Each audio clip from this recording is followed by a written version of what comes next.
João 1, 7 até o 2, versículo 6. Diz assim, ó. Se, porém, andarmos na luz, como Ele está na luz, mantemos comunhão uns com os outros, e o sangue de Jesus, seu Filho, nos purifica de todo pecado. Se dissermos que não temos pecado nenhum, a nós mesmos nos enganamos e a verdade não está em nós. Se confessarmos os nossos pecados, Ele é fiel e justo para nos perdoar os pecados e nos purificar de toda injustiça. Se dissermos que não temos cometido pecado, fazemos-o mentiroso e a sua palavra não está em nós. Filhinhos meus, estas coisas vos escrevo para que não pequeis. Se todavia alguém pecar, temos advogado junto ao Pai, Jesus Cristo, o justo. Ele é a propiciação pelos nossos pecados, e não somente pelos nossos próprios, mas ainda pelos do mundo inteiro. Ora, sabemos que o temos conhecido por isto, se guardamos os seus mandamentos. Aquele que diz, eu o conheço, e não guarda os seus mandamentos, é mentiroso, e nele não está a verdade.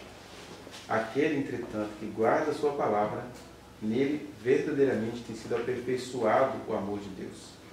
Nisto sabemos que estamos nele. 2 pontos. Aquele que diz que permanece nele, esse deve também andar assim como ele andou. Bom, nesse trecho da carta de João, nós já tínhamos visto que o João tinha autoridade pessoal para falar essas coisas porque ele andou com Deus em pessoa. Aí vimos na semana passada, na última vez que nos encontramos, que Deus é luz, no sentido de que Ele ilumina todas as coisas e que Ele é luz. A gente vai se flagrar diante dele, não tem jeito. E aí, quando ele começa a falar que Deus é luz, é que ele vai partindo para essa questão do pecado, né? O que é pecado? Pecado vem da palavra grega amartia, que todo mundo fala, pecado é errar o alvo. Pois é, mas a gente apenas não erra o alvo, a gente já é torto na nossa formação, né? Para mim, a melhor teoria psicológica que vai mostrar que nós somos pecado é a teoria psicanalítica, porque ela vai mostrar assim, qualquer ato nosso que a gente fizer vai dar ruim. Toda a nossa bondade, ela é toda imantada de conveniências. A nossa maldade pode ser uma bondade feita às avessas, né? E aí os filmes trabalham muito isso, né? Às vezes o cara quer ser o bad boy, o cruel, e ele acaba fazendo um monte de coisa boa. E aquele cara que está muito preocupado com a ética, com acertar tudo, ele acaba se tornando um grande maldoso, né? Um grande hipócrita. Porque qualquer movimento humano, por mais que a gente tenta controlá-lo, ele é uma seta torta, né? Uma seta torta está condenada a ir para um lugar totalmente errado. Então ele começa falando, ó, Deus é luz, ou seja, quando a gente se encontra com Deus, a gente entende quem a gente é. Nós somos impureza, nós somos pecado, nós somos tudo aquilo que não presta. E isso não é uma média, né? Você tem que reconhecer seu pecado, porque senão Deus não te perdoa, fica essa fazição de média, né? E ele está dizendo, não, quando a gente tem comunhão sincera com Deus, a gente se percebe pecador e a gente percebe também que só nele que há o perdão e a restauração dos nossos pecados, da nossa natureza. Por isso que ele começa falando, né, que se andarmos na luz como ele está na luz, porque além de ele ser luz, ele está na luz, porque nele não existe segredo, não existe conchavo, existe apenas o flagrante do que a realidade é. Aí ele fala, se andarmos na luz como ele está na luz, mantemos comunhão uns com os outros e o sangue de Jesus nos purifica de todo pecado. Ele vai mostrar assim, primeiro essa coisa, né? Jesus disse que ele ia edificar a sua igreja, edificar a sua reunião. E ele disse isso no momento em que já tinha todo mundo reunido. Israel já estava lá com suas várias reuniões, com os saduceus, com os fariseus, com os herodianos, com os sicários, com os zelotes, com todo aquele partidarismo político, religioso, ideológico, e Jesus chega e fala assim, pois é, mas vocês estão registrando de assembleia aí, eu vou edificar a minha assembleia. E aí o João está dizendo, olha, se andarmos na luz como ele está na luz, quer dizer, não é uma reuniãozinha de um pessoal do oba-oba, é reunião para iluminar a mente e o espírito. Se andarmos na luz como ele está na luz, aí é que a gente consegue manter a comunhão, porque a comunhão ela é logo porque nós somos pecado, então até quando a gente se reúne, a gente já começa a se reunir de maneira pecaminosa. Quais são as duas formas de a gente se reunir de maneira pecaminosa? Primeiro é a gente se achando exclusivo em relação ao resto da humanidade, né? Ah, nós somos os iluminados, nós somos... eu ando com Jesus, você não anda. E aí é uma comunhão que vira uma confraria. E a segunda forma da nossa comunhão não nos purificar dos nossos pecados, porque a gente está se comungando, né? A gente está comungando sem ser na luz, sem ter a iluminação do Espírito de Deus sobre o que somos como grupo e o que cada um é diante de Deus, a gente vira clube, né? Eu fico pasmo de ver que o Brasil é um país muito evangélico, né? Ontem teve mais uma marcha para Jesus, né? Uma marcha para Jesus lá no Rio de Janeiro. E você vê assim, a quantidade está imensa, a comunhão está imensa, mas é interessante como que, quando a gente coloca alguma pergunta que todo ser humano deveria fazer, aí, por exemplo, em sala de aula, os alunos já ficam preocupados em defender a comunidade evangélica. E aí, essa não é a comunhão de quem está na luz. Essa é a comunhão de quem até começou na luz, mas fechou-se numa covinha, né, de trevas, de comunhão. Ah, isso é um grupo, nós temos 30 anos que a gente anda junto, a Marcha para Jesus já é a 15ª edição. E aí Jesus está assim, quem falou que era para vocês andarem em comunhão, para hastearem uma bandeira, para ficarem corporativistas, né, para defenderem tradições, para defenderem causas, para defenderem líderes políticos, para defender a autoridade de quem quer que seja. É para mantermos comunhão uns com os outros no fato de que a gente anda na luz.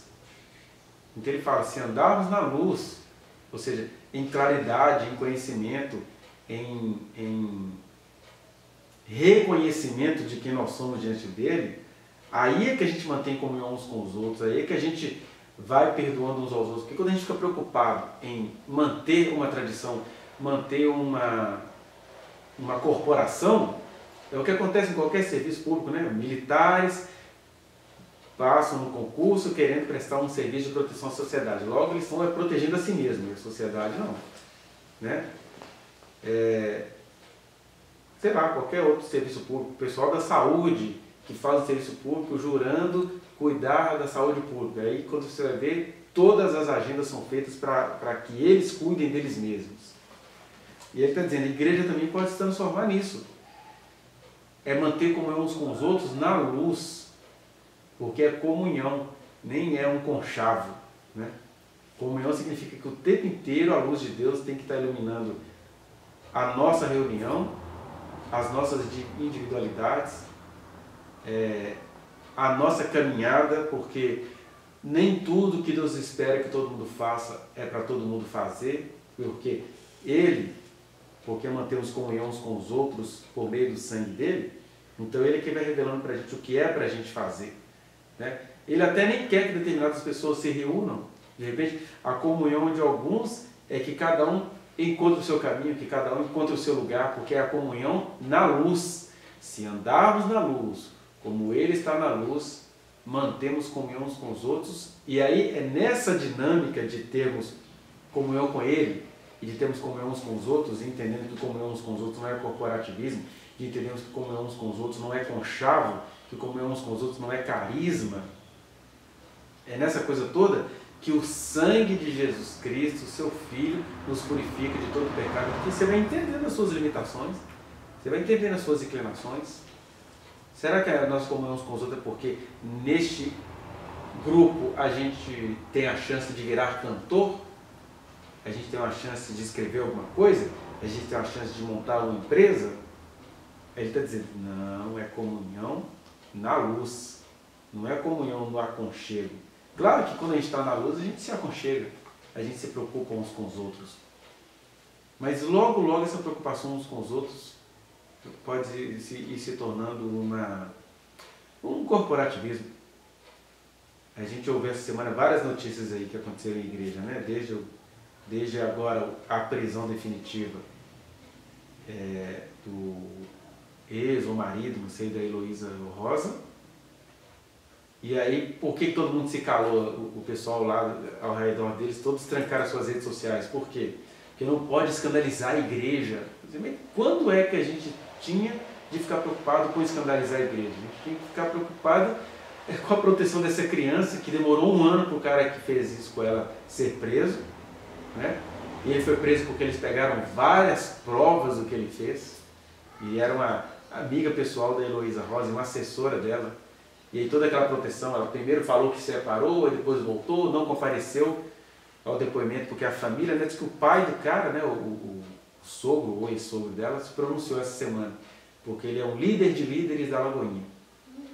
Ele falou que o ministério dele foi muito atingido, porque a menina alega que ela foi molestada, mas o filho dele fala que ele é inocente. Então, entre o filho dele falar que é inocente e a menina falar que foi molestada, e na verdade a associação ter comprovado que houve as molestações, ele tranca os comentários, tranca tudo, porque o ministério dele não pode ser atingido. Quer dizer, isso não é comunhão uns com os outros, isso é corporação, corporativismo, é conveniência, né?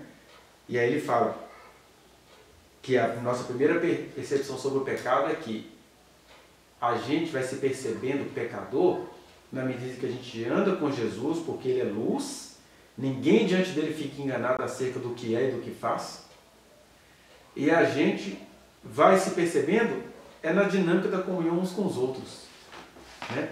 Seja essa comunhão servindo para afastamentos terrenos, aconteceu isso com Jesus, com os seus 12, né? Jesus, para ter comunhão uns com os outros, ele teve que se afastar da sua família imediata. Jesus, para ter comunhão uns com os outros, ele teve que eleger 3 discípulos mais chegados, que não eram melhores do que os outros 9, mas eram aqueles que ele elegeu para subir ao monte com ele, né? Que era Pedro, Tiago e João.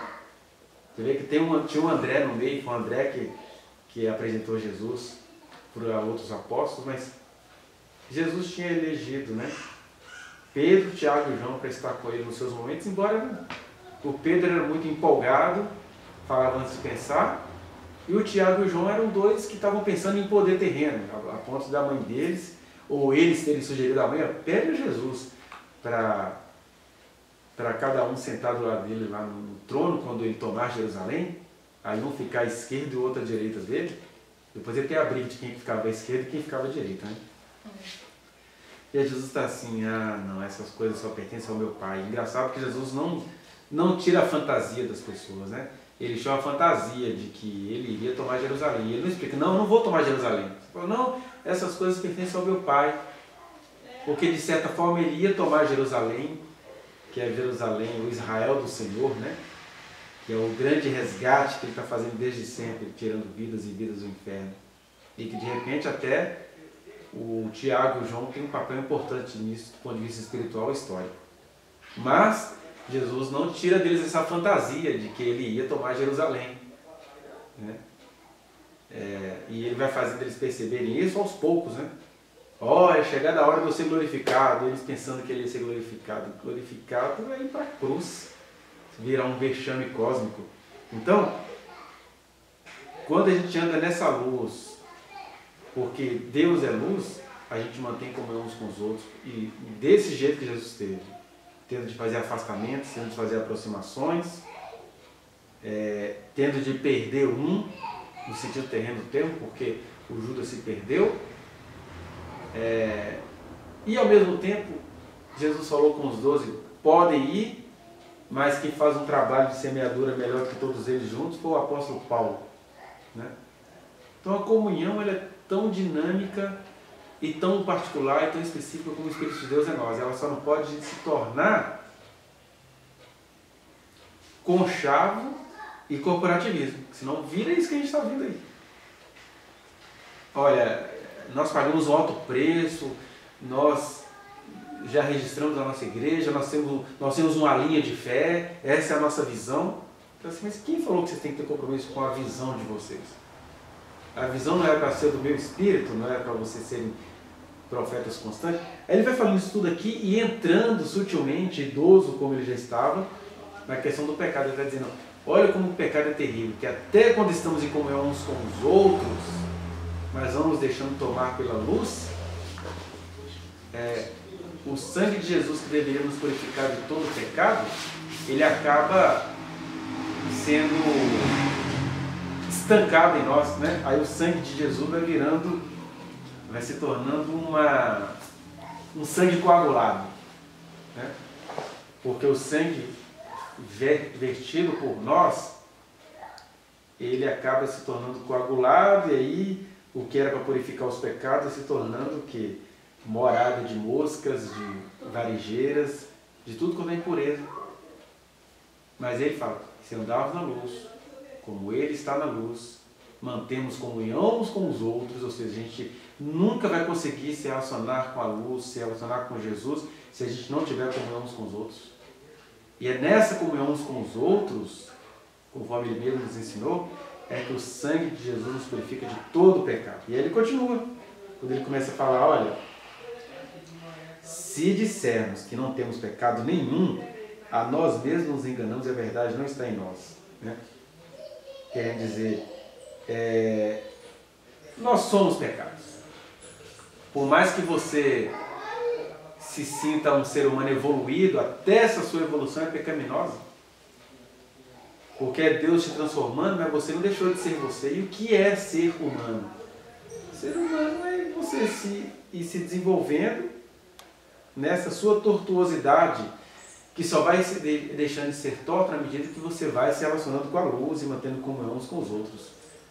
Mas nós somos pecados. O pessoal fica pensando assim, a Igreja Católica criou os 7 pecados capitais, né? Da gula, do adultério, da mentira.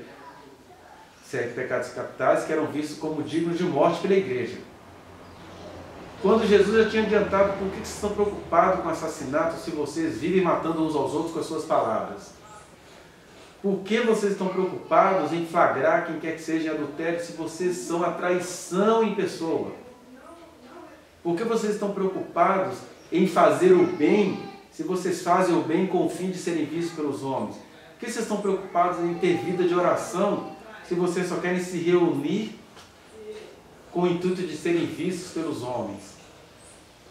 Ele foi desfazendo todas as nossas alternativas. Ele está dizendo, não, gente, reconhecer que nós somos pecado, é reconhecer que não existe vida sem ser por meio da comunhão com Ele. Não adianta você ser elaborado teologicamente, ou você também falar assim, não vou estudar nada para eu não ficar orgulhoso. Aí você fica com orgulho da ignorância. Não, eu não sei de nada, Deus me ensina tudo, né? E é claro, Deus vai visitando a gente nesses pecados, né? Talvez o meu pecado constitucional seja pecar pelo conhecimento. Já o pecado da pastora Nadia, a quem eu admiro, seja pecar pela ignorância. Não, eu estou gravando esse vídeo porque Deus me autorizou a gravar. E você tem que discernir isso tudo, porque é ir se enxergando nos seus pecados e é entendendo que você só vai entender essas coisas se você mantiver comunhão uns com os outros na luz. Não é comunhão uns com os outros porque o Leleco é intelectual, o outro é um cara legal, o outro tem iniciativa, não é por causa das nossas características. É exatamente porque todos nós sabemos que todos nós somos pecadores. E nós somos pecadores assim, sem a gente perceber. A gente tem 3 aspectos aí da nossa natureza pecaminosa, né? Nós temos aqueles pecados que nos preocupam, que a gente vai chamar de pecado objetivo, né? Por exemplo, todo mundo concorda que mentir é pecado. É o pecado objetivo. Temos aquele pecado que é subjetivo, que mesmo que aos olhos de Deus determinadas coisas não sejam pecados, Deus olha muito para a sua consciência, por exemplo. Aos olhos de Deus, beber demais é tão pecado quanto comer demais. Então qualquer ser humano que anda em comunhão com Jesus vai saber que uma vez ou outra, se você bebeu numa festa, isso não é pecado. Mas algumas pessoas vão sempre achar que comer muito não é pecado, mas beber muito é. Então dessa pessoa, Deus vai cobrar essa consciência dela. Ah, você acha que beber é pecado? Então por que você está bebendo? Não beba. Né? Então, esse é o pecado subjetivo. E tem aquele pecado relativo, que é aquele pecado que a gente comete bem na cara de Deus, né? Que a humanidade nunca vai nos julgar por esse pecado. Mas talvez é o tipo de pecado que mais vai levar pessoas ou para o inferno ou para a fogueira. Jesus falou lá em João 15, né? Olha, vocês...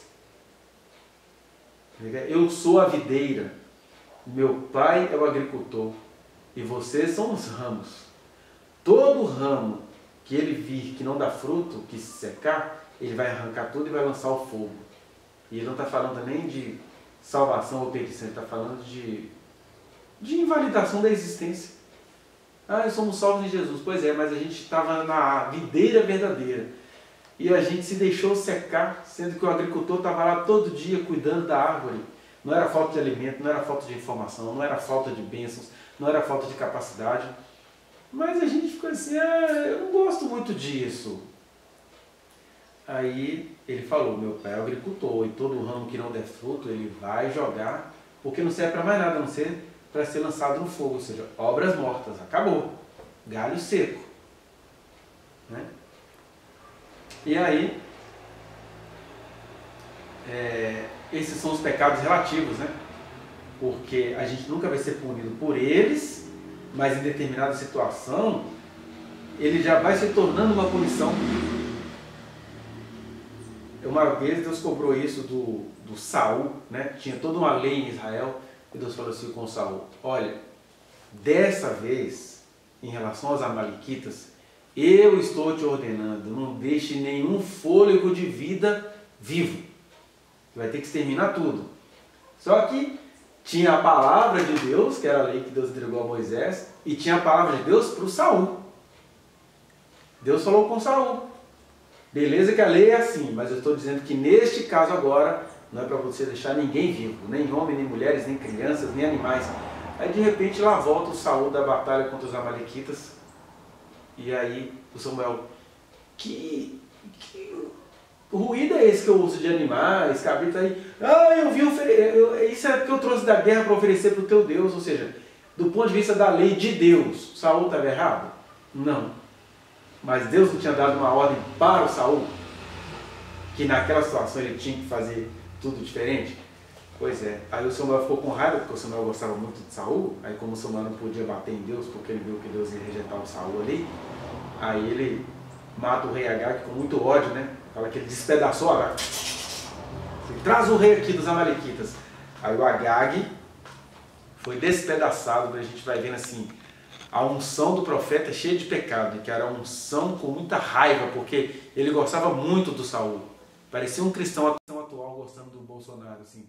Puxa, Deus vai rejeitar o Bolsonaro? Não, que ódio, traz aí o fulano aí. Ele despedaçou o Saul.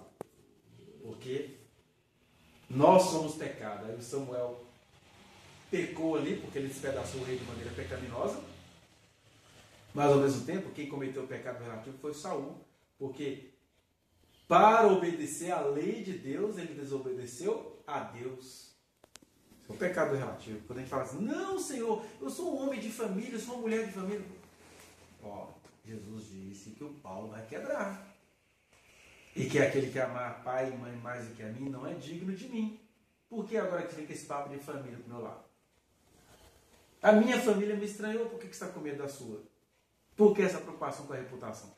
Então são esses os pecados relativos que a gente comete com muita suntuosidade, né? Que os ministérios de louvor cometeram, né? Entre 2000 e 2010. Era tanta adoração e tanta grana e tanta corrupção e tanto adultério e tanta nojeira e tudo feito ali diante da adoração a Deus. São os pecados relativos. Né? E aí esse povo todo, depois que passou o pecado relativo deles, agora estão lá todos nos Estados Unidos, protegendo molestadores, falando que vão fazer o culto do ódio, né? Porque Deus odeia.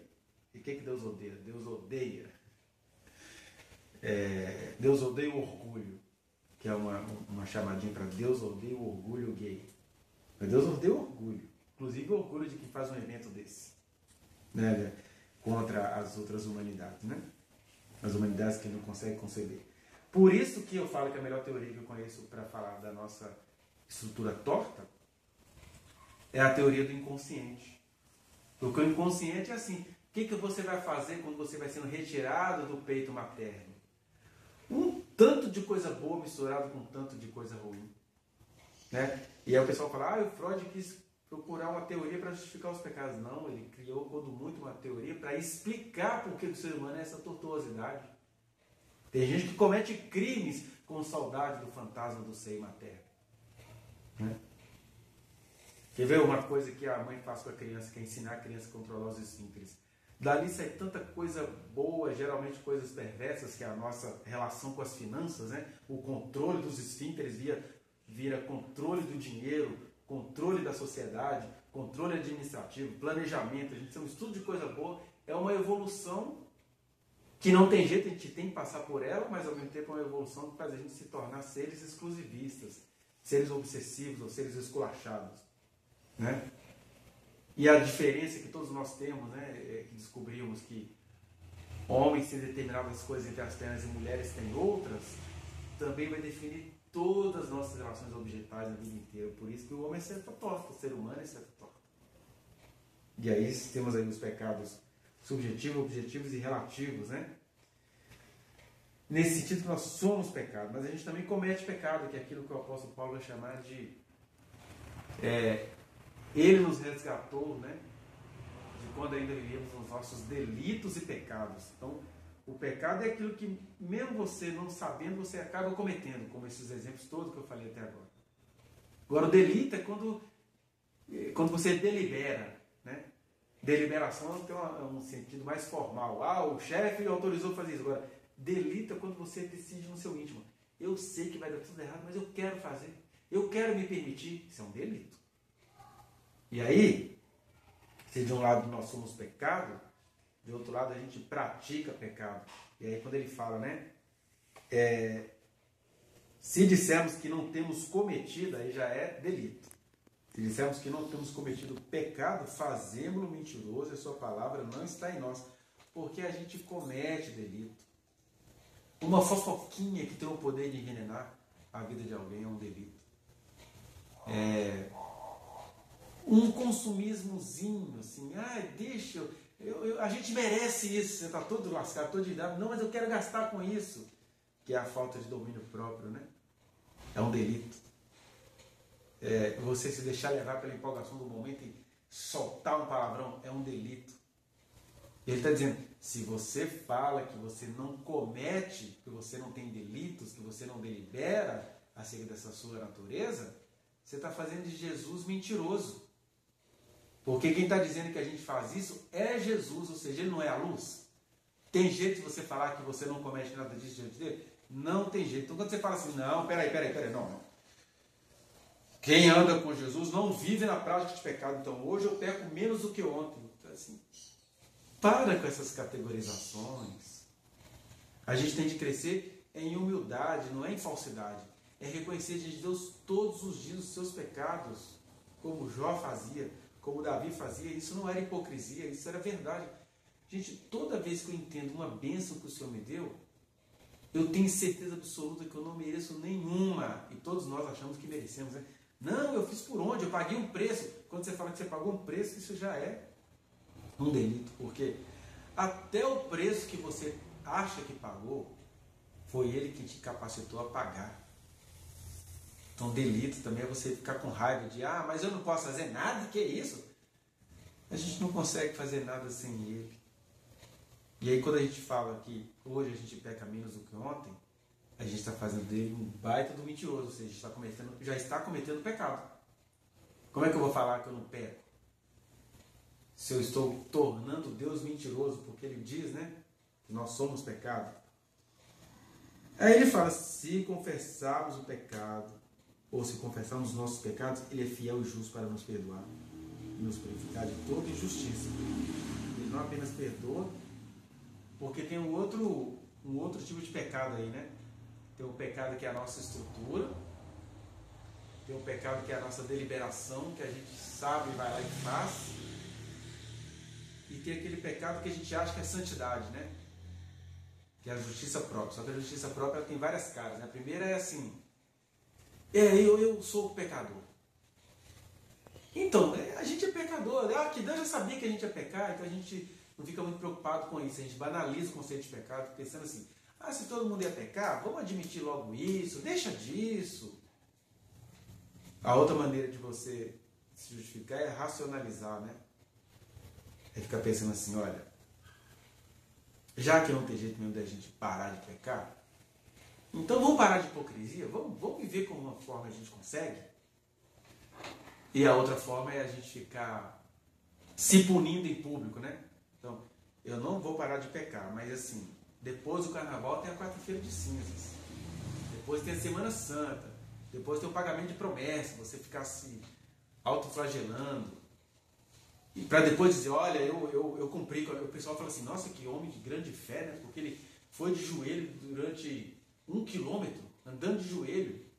Aí ele se sente justificado, mas não é pelo sangue de Jesus. Ele se sente justificado porque ele esfolou o joelho dele no asfalto até chegar no templo. E ele fala assim, nossa, paguei a minha dívida. E isso é fazer de Deus mentiroso, porque Deus disse que só o sangue dele é que nos purifica de todo pecado. Por que eu estou fazendo penitência? Aí você começa a ver como que a religião ela é sórdida, porque em religiões mais romanas, a gente vai para esses sacrifícios de tolo. Em religiões mais evangélicas, mais contemporâneas, a gente vai para o conchavo. Olha, quanto mais dinheiro você der, mais Deus vai te perdoar. E as pessoas vêm te contar testemunho. Não, eu fiz tudo, deu tudo certo. Aí a pessoa começa a confundir perdão dos pecados com prosperidade financeira, ou com vida longa, ou com a cura de uma enfermidade. E aí Deus está assim, puxa, foi curada do câncer, mas continuou mantendo o câncer de uma alma perdida. Porque conchavo dá certo, só não nos liberta do pecado. E aí a justiça própria começa aí. Porque quando você começa a falar assim, peraí, eu me perdoei pelos meus próprios meios, eu dei o dízimo dos dízimos, depois dei 35% de dízimo, Deus não tem como não me perdoar. Eu paguei o preço, às vezes é o preço literal. E aí quando a gente está fazendo isso, a gente está chamando Deus de safadinho. Está chamando Deus de mentiroso, está chamando Deus de pequeno. Como se ele precisasse de alguma coisa. É claro que do ponto de vista individual, não é eu pagar o preço para tu ficar perdoado. Eu preciso me estruturar como pessoa. Eu preciso ter horário, eu preciso ter disciplina, eu preciso ter higiene, eu preciso ter hierarquia, eu preciso ter um monte de coisa. Mas isso está longe de significar que vai haver alguma reconciliação acerca dos meus pecados. Porque até fazendo essas coisas, Deus vem aqui e acaba com a nossa justiça própria. Ele vem e fala assim, não, você não pode morrer orgulhoso desse jeito porque tudo deu certo na sua vida. E a gente é treinado para isso, né? Não, nós temos que evoluir. Eu tenho 70 anos, nunca fui expulso de lugar nenhum. Eu tenho 90 anos que estou aqui e ninguém nunca me flagrou, a polícia nunca pôs o pé na minha casa. Jesus assim, mas que honra é essa? Pela qual você tanto zela? Se a polícia pôs a mão no meu corpo, mesmo não tendo feito nada de errado, eu fui preso, fui esbofeteado, fui injuriado, fui mal visto pela multidão, até que eu curei, me mandou crucificar. Pecou porque se acovardou. Por isso que as mulheres todas estão perdoadas, porque elas foram até o fim, e até depois do fim, as mulheres que andavam com Jesus, mas os homens, a quem Jesus deu autoridade, Jesus falou com eles, vocês vão fugir como ovelhas se dispersam. Foi o que aconteceu com todos. Porque essa justiça própria, que a gente comprar diante de Deus o nosso perdão, faz a gente se sentir superior a Deus. E aí Deus vira mentiroso. Aí ele vai dizer, olha, se confessarmos os nossos pecados, aqui no versículo capítulo 12, com filhinhos meus, estas coisas os escrevo, quer dizer, não é para tirar a esperança de ninguém. Escreva essas coisas para que não pequeis. Ele está fazendo um paradoxo aí. Primeira coisa que ele vai dizer. Não tem jeito, a gente é pecado e a gente pratica o pecado. Não pequeis em que sentido? Não pequeis achando que porque você entrou numa cadeia evolutiva de boas obras, que agora você não comete mais pecado. Porque quando você fala assim, não tenho pecado, eu estou num patamar onde eu não peco quase nada. Ele está dizendo, já está pecando. Aí não pequeis. Se todavia alguém pecar, temos advogado junto ao Pai, Jesus Cristo, o justo. Ele é a propiciação pelos nossos pecados, né? Propiciação é aquela prática do Antigo Testamento, né? Que o sacerdote preparava os pães, aquela coisa toda, para a pessoa conseguir chegar até Deus. Ele está dizendo, não, Jesus é essa propiciação. Jesus chega diante de Deus perdoando todo mundo. Então, ele é advogado, mas ele não é advogado para inventar que você é inocente. Ele é advogado para dizer assim, essa pessoa não presta. Ela está reconhecendo diante de mim que ela não presta, pois eu morro no lugar dela. É interessante como que a religião foi pervertendo isso com o tempo, né? Que quem virou essa intercessora foi a mãe de Jesus, né? Ai, pede para mim que o filho tem. Ai, mãezinha, rogai por nós. Não, não é Santa Maria, mãe de Deus, rogai por nós, pecadores, agora na hora da nossa morte, amém, não. Quem faz isso é Jesus. Ele é a propiciação pelos nossos pecados, não só pelos nossos, ou seja, não só pelo de cada um, mas pelos do mundo inteiro. Ele está sempre dizendo, Pai, perdoa-lhes, eles não sabem o que fazem. Eles são seta torta. Agora, ele é advogado nosso junto ao Pai, porque em relação a nós, ele é o nosso Senhor. Por isso que ele fala aqui, sabemos que o temos conhecido por isto, se guardamos os seus mandamentos. Aí o advogado junto ao Pai vira Senhor junto a nós. Você quer se sentir perdoado? Ouça o que eu falei, ouça as instruções que eu te dei. Quais foram os meus mandamentos? E aqui não é falando de mandamento de Moisés, nem mandamento de Paulo, porque até o mandamento de Moisés e de Paulo são eivados de pecado, né? Mandamento de Moisés, não adulterarás, tradução. O homem não podia trair a mulher com quem ele era casado formalmente. Mas se ele quisesse ter várias mulheres e aquilo não fosse adultério, olha só como é que é um mandamento eivado de pecado. Mandamento de Paulo. As obras da carne são prostituição, impureza, feitiçaria.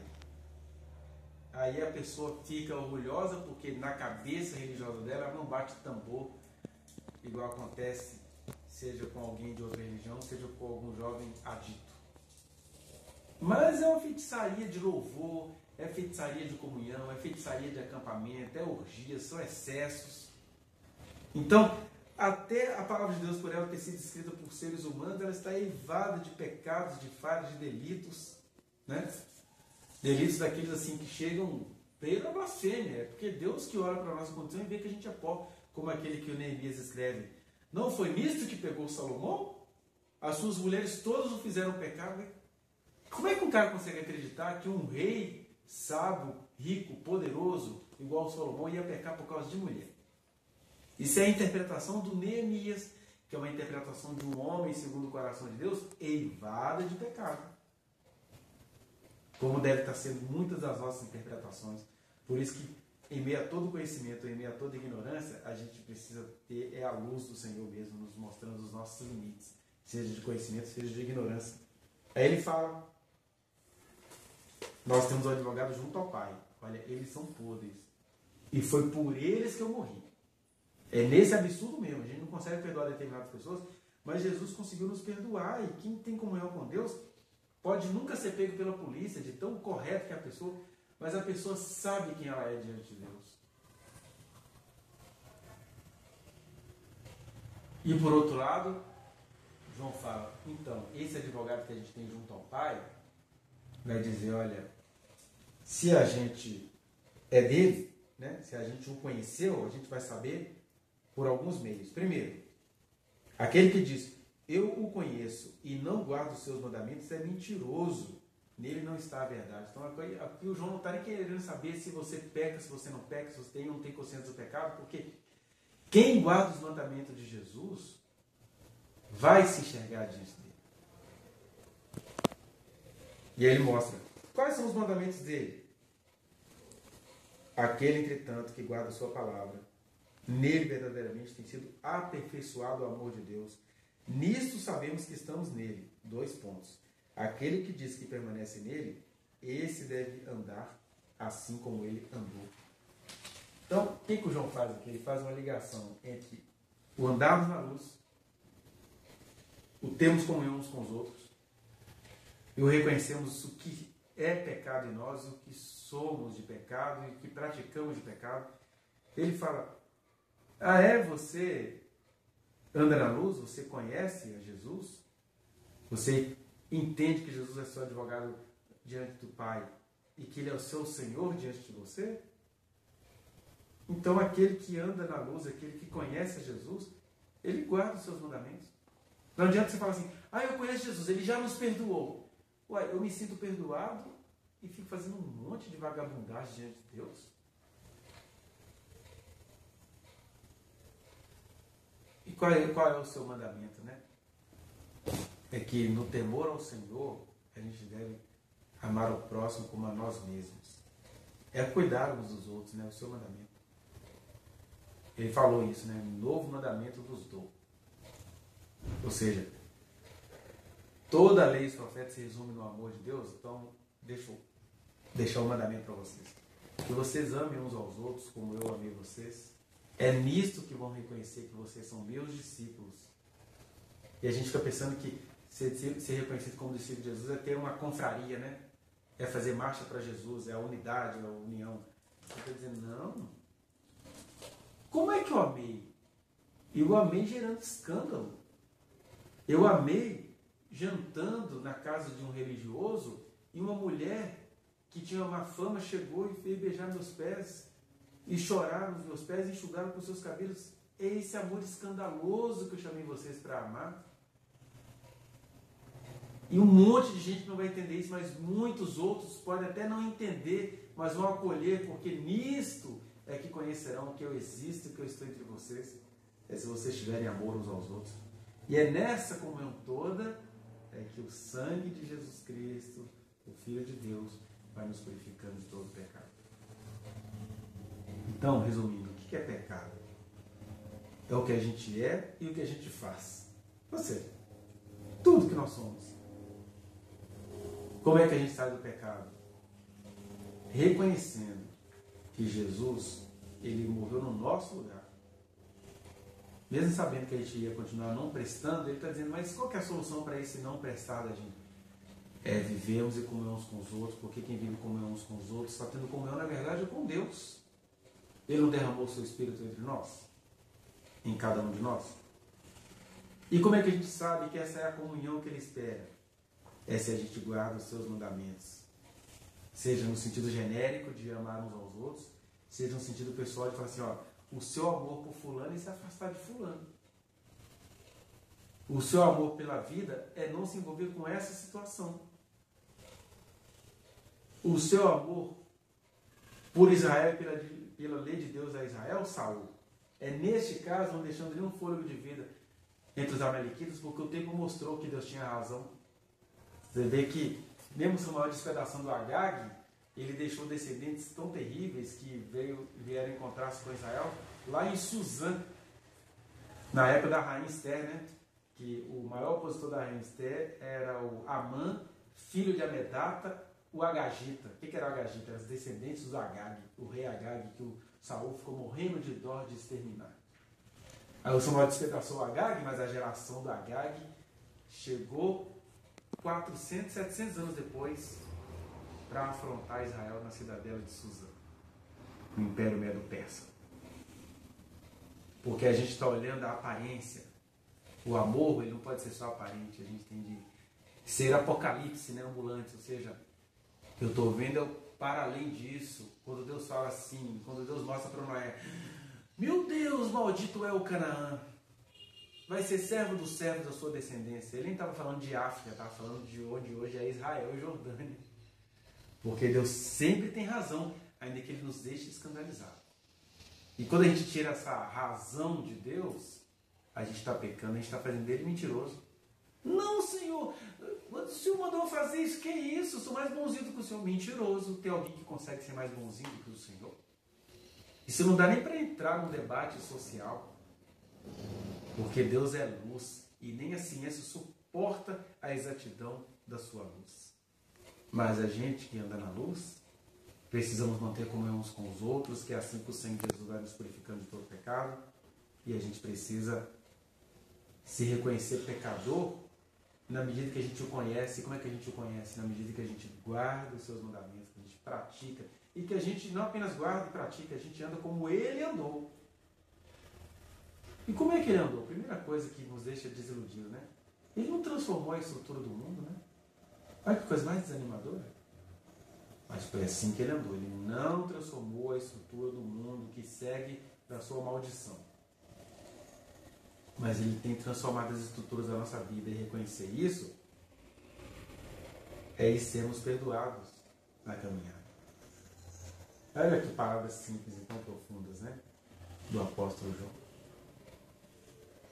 Mas enfim, Senhor, nós te agradecemos.